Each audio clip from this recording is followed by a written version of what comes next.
guys, remember this acrylic overlay? We're doing a desperately needed infill. Straight into it.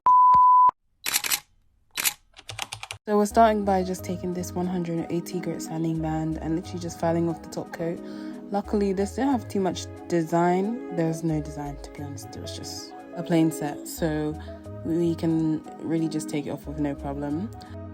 As well as removing the top coat, we're also filing down some of the bulk where the apex used to be, so that when we do the application, we can move the apex back to the top of the nail where it's grown out. So we're just filing and smoothing out and making sure that we can keep the same shape, because I wanted it to still be square again. So you can just see me doing this same thing for all the fingers. So what you see is about 5 weeks and 6 days, so you can just round up to 6 weeks of growth. All the nails are still intact. None of them came off, popped off, none of them have broken. So now I feel like I'm getting to the point where I'm almost solid on my prep routine, which is actually really exciting.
So once that's all done, I take an alcohol spray bottle and I just spray it so I can brush away the dust from the nails, from the filing. So the dust from filing, I'm brushing away basically. So then I apply my dehydrator, which is a mixture of alcohol and acetone 1:1 ratio. Then of course the Mia Secret acid-free primer. I just apply one coat at this stage, and then right before I do the application, I apply another one coat.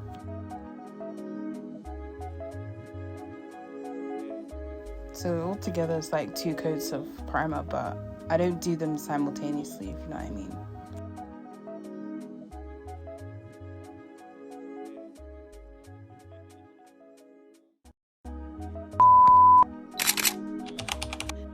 Nothing's changed. We're using Nails Cameo Pink because that's the base that I used the first time. So I wanted it to, of course, blend. And we're using this with the Nails Maximum Adhesion Monomer, which I forgot to take a photo of or a video of. I literally had to try so hard with this application because when I sat down to do this infill, I actually couldn't find my nail brush anywhere, my usual like acrylic brush. So I had some like spare makeup brushes. It's like an eyeshadow brush. And I was like, you know what, I have to go somewhere. So I had to just get it done because my nails could not be looking shabby. And to be fair, it wasn't that hard, but it was also that hard. This is how it turned out. So we're back out with the sanding band and we're just going to even out the surface of the nail so that it's smooth.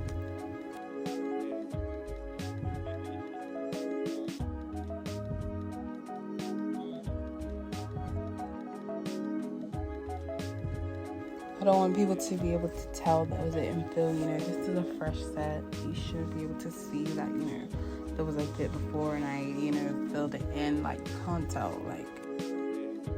Here I'm just using the standing band to seal the cuticle and just define the apex, you know what I mean?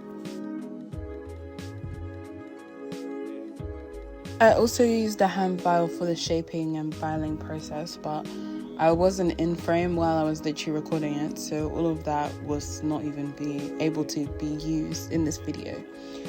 But I did use that AE80 grit hand file to define the free edge and just make the crisper shape. So this is how it turned out. It's cute. And then this is what all of them looked like after I've sprayed with alcohol and brushed the dust away. Very cute, very cute. So before I do any art, I like to use a matte top coat. Because we're doing white French tip, I just use this white from Model Ones. And the French turned out really nice like this. And once we top coated and cuticle oiled, it looked like this. Thank you so much for watching this video. Let me know if there's anything you want to see in the future. All the products that I use, if not from Shine or from a specific brand that I mentioned, can be found in my Amazon storefront. And then you can also see where I've posted photos of the nails I've done and then each product that I used from Amazon for that set. My Amazon storefront is organized so that you can see each specific stage of the process of doing any type of nails. So there's a nail art section, a sanitizing section, a nail prep section, so that everything you need for that specific stage of the process you can find in each folder. I get a lot of questions also about how I create my content or how I film my sets, take pictures of my sets. So there's a section dedicated to content creation as well in my Amazon storefront. Make sure to follow my Instagram because that's where I'll be posting most of my sets, posting updates and all of that sort of thing. Again, thank you so much for watching this video and see you in the next one.